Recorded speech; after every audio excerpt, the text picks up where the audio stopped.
Hey there, and welcome to this course on Paddy Whack. Super fun tune. Once you get it up to speed and you've got it moving, it's great fun. It also lets us look into some stylistic characteristics of Irish music, and also, which will help everything else you play, we'll really get into slurs as well and how to use slurs, hammer-ons, pull-offs, musically, as a musical device, as an expressive device, because it's so expressive in Irish and Celtic music especially. It's just part of the sound.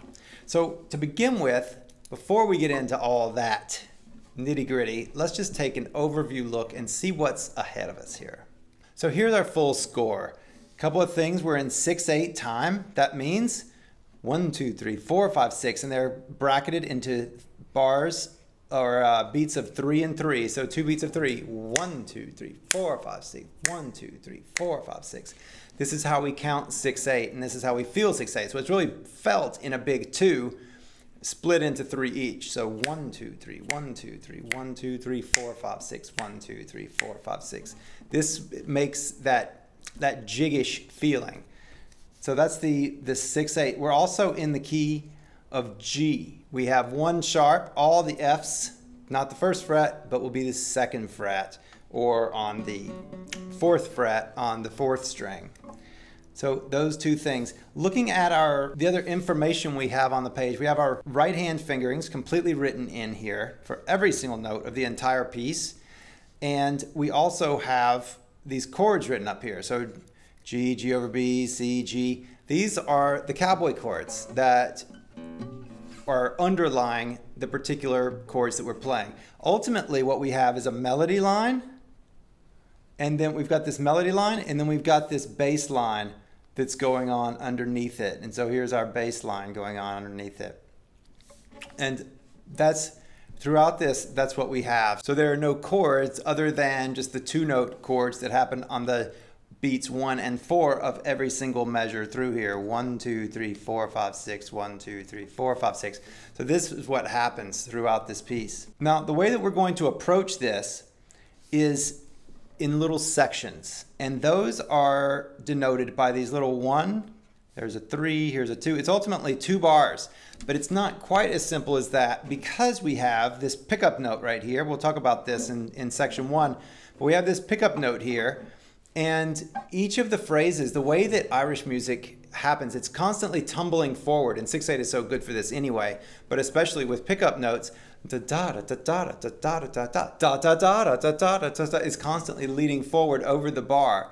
And so our sections will reflect that as well. So we may end a section there, and then the next section will go up. Although we're going to end the section over the bar line every time so that we can always go forward. But as far as really kind of thinking the way the phrasing goes, it will be to a specific point, and then it'll pick up mid-bar to the next beat. And we'll talk more about that so you'll know exactly what's going on with that.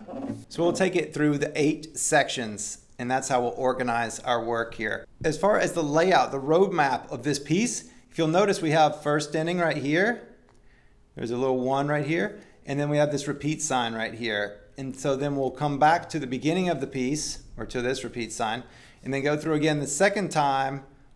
We will skip this measure and go right into the second, and then be into the second half, because there's another repeat right here.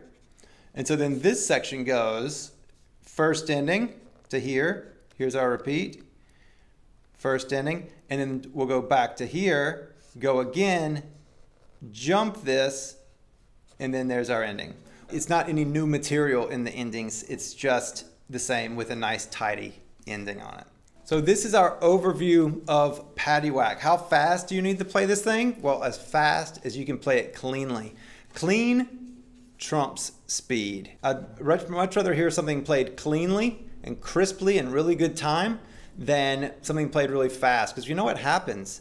If you play very cleanly and with very crisp, even time, it will seem faster than it really is. Because of the consistency of the timing, the perception by the listener is that it's actually faster than it is. I had this experience one time listening to John Williams play a Bach piece. Boom, ba-da-da-da-da-da-da-da-da. And I thought, I'll never be able to play it that fast. And I was practicing and practicing the piece. And lo and behold, one day I actually put a metronome onto his playing it. And it was actually slower than I was playing it. But he was playing it so cleanly, it seemed fast. It just felt fast because it was so clean. And you can do the exact same thing here. So it doesn't have to be fast, but it should be even. It's going to sound good at a variety. You could even play this very slowly and it'll still be beautiful because the harmonies work so well. So the main thing is play it clean, play it with good time, play it evenly, and the speed will come.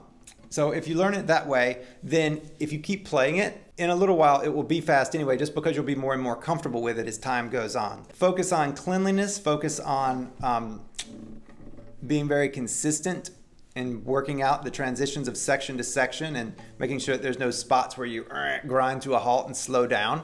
And then speed will come as it does. Or you can actively work on it as well, but I wouldn't worry about it, especially at this point when we're just learning it. Okay, this is Paddy Whack. I look forward to getting into it with you coming right up.